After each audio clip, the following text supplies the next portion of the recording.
भगवानपुर और लालगंज में स्टेडियम की स्वीकृति मिल सकती है। विषय है कि कुछ लोग दूरदृष्टि लगाकर उस काम को भी रोकने का प्रयास कर रहे हैं कुछ तकनीकी रूप से, लेकिन ये रुकेगा नहीं। हमको हॉस्पिटल देखा, वो हॉस्पिटल पोस्टमार्टम, बिल्कुल मैंने सबसे पहला वादा किया था जब हम गाँव में घूमते थे तो किसान हमसे कहते थे कि इसका प्रमाण है कि जो लोग मुंगेरी लाल के हसीन सपने संजोए बैठे थे कि हम जीत रहे हैं, विकास योजना है उसकी अनुशंसा करने का अधिकार केवल जो माननीय विधानसभा सदस्य विधायक लोग, हाथ कंगन को आरसी क्या, पढ़े लिखे को फारसी क्या, जो पढ़ा लिखा से लेकर के रिपुरा तक की सड़क का और नाले का, उसके बारे में भी हमारा कहना है कि जो लोग श्रेय लेना चाहते हैं उनसे कई, हमारी एजेंसी है, नगर परिषद हमारी एजेंसी है, हम वहाँ कार्यपालक पदाधिकारी को बैठाते हैं, इसलिए बैठाते हैं कि विकास की योजनाओं का क्रियान्वयन करेगा।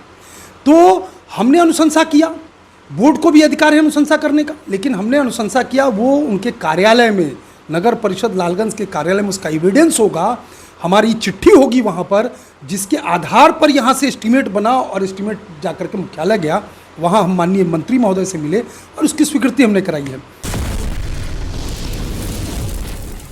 नमस्कार, मैं चंद्रशेखर कुमार और आप देख रहे हैं मेट्रो बिहार न्यूज। इस वक्त हमारे साथ लालगंज के एक ऐसे महानुभाव हैं जो लालगंज में एक बड़े पद पे होते हुए भी आज भी वो बड़े पद के दावेदार नहीं माने जाते हैं। वो कहते हैं कि हम दावेदार नहीं हैं, न हम बड़े पद पे हैं, बल्कि हम लालगंज के सेवक हैं। दरअसल हमारे साथ लालगंज के विधायक संजय सिंह जी हैं और इनसे आज हम बात करने आ रहे हैं जो इन दिनों लालगंज के विकास को लेकर सोशल मीडिया पे जो चर्चा हो रही है उस पर। जी नमस्कार सर। नमस्कार। नमस्कार आप सर, लालगंज में इन दिनों सबसे ज़्यादा चर्चा है सोशल मीडिया पे आपके विकास का विरोध। अब देखिए, विकास का विरोध करने वाले लोग विनाश को समर्थन करेंगे, ये तो अपनी अपनी समझ है, लेकिन विकास में सबको सहभागी होना चाहिए। जनता के हितों की रक्षा के लिए हम सब लोग काम करते हैं, विकास के लिए काम करते हैं, ये हम सब लोगों का दायित्व है। अगर कोई विरोध करता है तो उचित तो नहीं है। एक योजना है मुख्यमंत्री समग्र शहरी विकास योजना, जिसके तहत कहा जा रहा है कि आपके द्वारा लिख करके और आपके अनुशंसा पे 2 सड़क का निर्माण कराया जा रहा है लालगंज में, और कुछ लोग ये कह रहे हैं कि नहीं, वो विधायक जी का प्रयास ही नहीं है, उनकी अनुशंसा ही नहीं है, अनुशंसा किसी और का है। देखिए, अब ये तो आप भी पढ़े लिखे लोग हैं, आप उसको निकलवा के आप पढ़ सकते हैं कि जो मुख्यमंत्री शहरी समग्र विकास योजना है उसकी अनुशंसा करने का अधिकार केवल जो माननीय विधानसभा सदस्य विधायक लोग हैं उनको है। ये लिखित है, कोई हाथ कंगन को आरसी क्या, पढ़े लिखे को फारसी क्या, जो पढ़ा लिखा है वो कागज़ निकाल के देख सकता है। अब कोई कहे, मान लीजिए कोई कहे कि भाई हमने ये अनुशंसा कर दिया, तो अब ये तो हास्यास्पद जैसी स्थिति होगी, लेकिन हमारा इस पर कोई विरोध नहीं है। अगर कोई श्रेय भी लेना चाहता है तो ले, लेकिन अगर आपने पूछा है तो हम आपको ये बताएंगे कि उसकी अनुशंसा का अधिकार केवल हम सब लोगों को मुख्यमंत्री जी ने दिया है, बिहार की सरकार ने दिया है, और ये इसी वर्ष शुरू हुआ है। और उसी तहत हमने अनुशंसित किया था उन सड़कों का, दोनों सड़क और नाले का, और उसके तहत बिहार की सरकार के द्वारा हमने स्वीकृत करा के मंगा लिया है। वो राशि भी आवंटित हो गई है, वो काम टेंडर में भी जा रहा है बुडको की ओर से। और हमारा एक चीज़ और कहना है कि इसके पहले भी घाघरा नहर वाला, जो घाघरा नहर से और हॉस्पिटल होते हुए और वहाँ तक का, घाघरा नहर से हरेपुरा जवाहर चौक तक का था, अपना गांधी चौक और ये सब होते हुए, ब्लॉक होते हुए, तो उसके विषय में भी लोगों ने कहा कि भाई इन्होंने किया, उन्होंने किया, उन्होंने किया। तो हमारा ये कहना है कि देखिए, श्रेय लेना अच्छी बात है, लेकिन काम करके श्रेय लिया जाए तो ज़्यादा अच्छा हो। लालगंज नगर परिषद का कार्यालय का डॉक्यूमेंट बोलेगा, कागजात बोलेगा कि ये मेरी अनुशंसा के आधार पर ये काम प्रारंभ हुआ।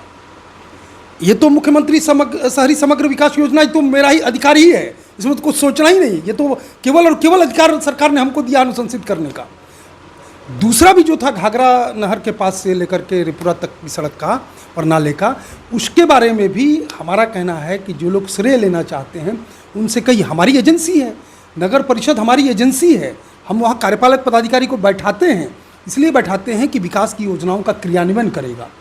तो हमने अनुशंसा किया, बोर्ड को भी अधिकार है अनुशंसा करने का, लेकिन हमने अनुशंसा किया वो उनके कार्यालय में, नगर परिषद लालगंज के कार्यालय में उसका एविडेंस होगा, हमारी चिट्ठी होगी वहाँ पर, जिसके आधार पर यहाँ से एस्टीमेट बना और एस्टीमेट जाकर के मुख्यालय गया, वहाँ हम माननीय मंत्री महोदय से मिले और उसकी स्वीकृति हमने कराई है।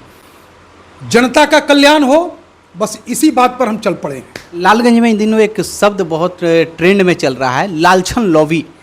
ये लालछन लॉबी क्या है और क्यों लोग इस तरीके से कर रहे हैं, कुछ आप बताएंगे? देखिए, हमने भी एक वीडियो देखा है जिसमें इस शब्द का है, और उसमें कल परसों में शायद कोई था वीडियो, तो उसमें उन्होंने स्पष्ट रूप से सब चीज़ों को क्या कहते हैं, हमारे साथ जो बैठ के देख रहे थे, जो दिखा रहे थे हमको, उन्होंने कहा कि भैया ये ओसा के कह लई हम, मैंने कि उसको साफ साफ कहा है कि ये क्यों ऐसा किया जा रहा है। उसके दो कारण हैं।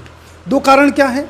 मेरे द्वारा जनता के सुख दुख में जो मैं 4.5 वर्षों तक लगातार खड़े रहा हूँ, इसको कोई डिनाई नहीं कर सकता है। एक, इसलिए उस पक्ष पर कोई हम पर उंगली नहीं उठाएगा। दूसरा, विकास के जो हमने काम किए, जैसे हमने 90 सड़कों का जिक्र किया कि भाई हम 90 सड़कें लेकर आए हैं, 120 किलोमीटर की लगभग सड़कें हैं। जैसे हमने इसका जिक्र किया, तो अब इसको काट, अरे ये तो इतना खराब था इसलिए ऐसा हो रहा है। केवल निगेटिविटी प्रचारित करना ये किसी का काम हो सकता है, लेकिन मैं अपने काम के प्रति सजग हूँ, अपना काम करता हूँ। लोग हमारे किए गए काम का श्रेय इसलिए लुटाने का प्रयास करते हैं क्योंकि ये श्रेय संजय कुमार सिंह के खाते में नहीं जाए, और इनको फिर से जो एनडीए यहाँ उम्मीदवार बनाएगी उसमें एनडीए विजयी न हो जाए, इसलिए ये सब हो रहा है। और कहीं और रहता है निशाना कि भाई यहाँ काटो, वहाँ काटो, वहाँ काटो, ताकि किसी एक व्यक्ति का मार्ग प्रशस्त किया जा सके। तो इसमें कोई ऐतराज़ नहीं है, हर आदमी को अपना अपना काम करना। अब ये भी कहा जा रहा है कि संजय सिंह का विरोध इसलिए हो रहा है कि संजय सिंह की वोट तितर बितर हो, कुछ इधर जाए कुछ इधर जाए और विरोधी को फायदा हो। क्या ये सत्य है? देखिए, जो लोग ऐसा सोचते हैं वो मुंगेरी लाल के हसीन सपने में सोच रहे हैं। 2020 का चुनाव भी इस बात का प्रमाण है कि जो लोग मुंगेरी लाल के हसीन सपने संजोए बैठे थे कि हम जीत रहे हैं, वो धराशायी हो गए। कितने वोटों का अंतर है आप सोचिए तो। 2000, 4000, 10,000, 15,000, 20,000, 25,000 का वोटों का अंतर नहीं, 27-28,000 वोटों का अंतर है। कहाँ कोई टक्कर देगा? कुछ सोचना ही नहीं है। आगे बढ़ते रहिए, काम करते रहिए, लोगों के सुख दुख में सहभागी रहिए, यही मूल मंत्र है। जब 2020 में आप आए थे तो लालगंज की जनता से कई सारे वादे भी किए थे। 2021 में लालगंज में बाढ़ भी आई थी और उस समय आप ट्रैक्टर चलाकर बांध तक जाते थे। उस समय लालगंज की जनता को बाढ़ से निजात दिलाने के काफ़ी प्रयास भी किए।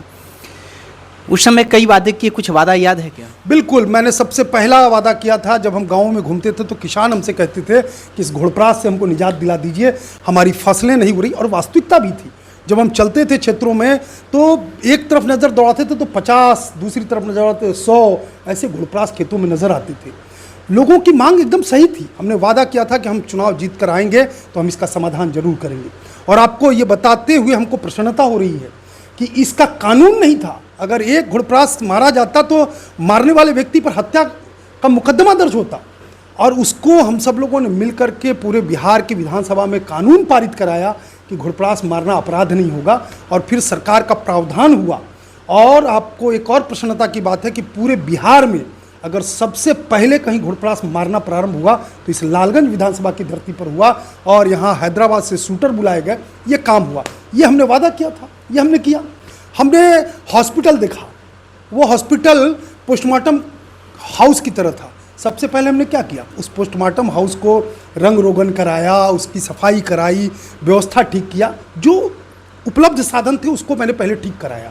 उसके बाद हम लग गए कि बढ़िया से बढ़िया हॉस्पिटल बनना चाहिए। और आपकी नज़रों के सामने है, कुछ दिन बाद हम सब लोग इसका उद्घाटन भी करने वाले हैं। कितना भव्य बिल्डिंग बनकर तैयार है। सारी इसमें भी लोग कह रहे हैं कि ये स्वास्थ्य विभाग का है, विधायक जी का नहीं है, इसमें कोई प्रयास? आप लीजिए, आप विधायक जी नहीं है सरकार के, तो बात ही बात खत्म है। अब प्रधानमंत्री जी तो भारत के नहीं हैं, वो भारतीय जनता पार्टी के। कोई कह दे कि ना वो तो भारतीय जनता पार्टी के, वो प्रधानमंत्री देश के थोड़े ही हैं। अब इन बातों का क्या जवाब है? इनको तो कुछ कहना ही नहीं। सड़क को लेकर भी वादा किया गया था। बिहार के स्वास्थ्य मंत्री जी ने आज से 5 महीने पहले पचदमिया में जो कार्यक्रम हुआ था, 5-6 महीने पहले, दशहरा के नेक्स्ट डे, खुले मंच से उन्होंने कहा कि ये अस्पताल अगर संजय जी नहीं पहुंचते समय पर और हम पर दबाव नहीं बनाते तो ये अस्पताल शायद 1 साल और विलंब होता। हम जब पहुंचे ये तो हमने कहा कि अगले वर्ष इसको हम स्वीकृत कर देंगे। तो इन्होंने मेरी मित्रता की दुहाई दिया कि आप मित्र हैं और उसके बाद भी हमको इंतज़ार करना पड़ेगा, तो फिर आपके मित्र होने से क्या फ़ायदा। और उन्होंने कहा कि उस तुरंत हमने फाइल मंगा करके, संचिका मंगा करके और लालगंज में अस्पताल स्वीकृत किया। ये तो जग जाहिर है। अब कहने वाले लोगों को क्या कहिएगा, कहने वाले लोग कह रहे हैं। जैसे सड़क को लेकर भी वादा किया गया था, कई प्रमुख सड़कें, उसमें आज भी लोग कह रहे हैं कि कुछ सड़कों को लेकर क्या कुछ होगा। देखिए, कुछ सड़कें ऐसी हैं जैसे इमादपुर से पकड़ी तक, ठीक है। उसके बाद हम कहेंगे कि भगवानपुर से थाना और सीबी रमन यूनिवर्सिटी होते हुए टोटहा तक की सड़क। हमने कहा था कि शीतल भकुरहर से हनुमान चौक सिरसा बिरन तक की सड़क। इन सभी सड़कों को जर्जर स्थिति में हमने देखा है।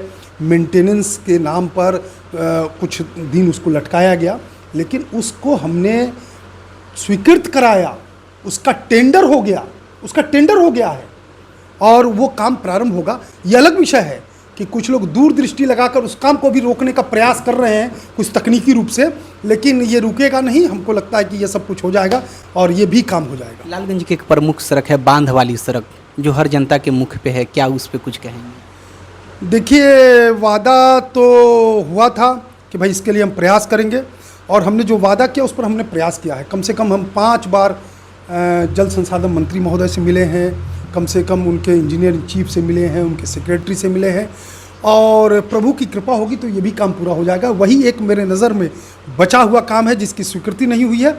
बाकी तो भगवान की कृपा से इतना कुछ लालगंज को प्राप्त हुआ है, आप कल्पना नहीं करिएगा कि बाईपास हो सकता है, इतना बड़ा हॉस्पिटल हो सकता है, ये गुरु नानक शाही गुरुद्वारे में इतना भव्य बिल्डिंग बन सकता है, ये हमारा श्रृंगी ऋषि जी का आश्रम हो सकता है, इतनी बड़ी बड़ी योजनाएं लालगंज नगर परिषद को मिल सकती हैं, भगवानपुर और लालगंज में स्टेडियम की स्वीकृति मिल सकती है। इतनी चीज़ें हो रही हैं कि ये कल्पना से परे हैं, लेकिन ये सब कुछ आगे चलेगा और अच्छा होगा। एक छोटा सा सवाल है, प्रशांत किशोर इन दिनों काफ़ी एक्टिव हैं और प्रशांत किशोर लालगंज से लेकर पूरे बिहार में अपनी टीम तैयार कर चुके हैं, क्या असर होगा 2025 में प्रशांत किशोर से? देखिए, जो टीम उन्होंने तैयार किया है, एक वीडियो शायद वायरल हुआ है कि वो कह रहे हैं कि फूंकना 11 तारीख के रात के बाद, ऐसा नहीं कि लिट्टी चोखा खाना गांव में फूंकने लगना। यानी कि उनको अपने कार्यकर्ताओं पर ही भरोसा नहीं कि हमारा कार्यकर्ता जो गांव में काम करने जा रहा है वो रात में गांजा पी लेगा, दिन में गांजा पी लेगा। ऐसे तो लोगों को संगठित कर रहे हैं, इसी संगठन के बल पर वो काम करेंगे क्या? एक दूसरा, हम कल पटना में हमारा विधानसभा में मीटिंग था। कल हम 12 बजे 12:30 बजे के आसपास सोनपुर पार किए, जेपी सेतु से हम पटना के बिहार विधानसभा में गए और गांधी सेतु से हम फिर पटना से लौटे। मीटिंग के बाद कहीं कोई जाम नहीं था। वो जो ये आरोप लगा रहे हैं कि प्रशासन ने रोक दिया, 2 लाख लोग हमारे रह गए सड़कों पे, बेबुनियाद है। उनकी पूरी की पूरी कुर्सियां खाली थी, केवल मंच के सामने 20-25 हज़ार लोग रह गए और पूरी कुर्सी खाली थी, इसलिए उनका कुछ असर नहीं पड़ने वाला है। हमने कल की रैली आप सब लोगों ने देख ही लिया और गांजा फूकने वाला विषय देख ही लिए। किन लोगों के दम पर वो संगठन करने चले हैं जो गांजा फूकता हो गांव के अंदर जा कर के, उन के बल पर संगठन करना है। आज लोगों को बुलाए तो उसकी दुर्दशा देख ही लिए। विधायक जी, एक जात को लेकर भी काफ़ी गहमा-गहमी लालगंज में चल रहा है, इस पे क्या आप कहेंगे? देखिए, हमारा मूल मंत्र है, जात पात पूछे ना कोई, हिंदू कहे सो हिंदू हुई।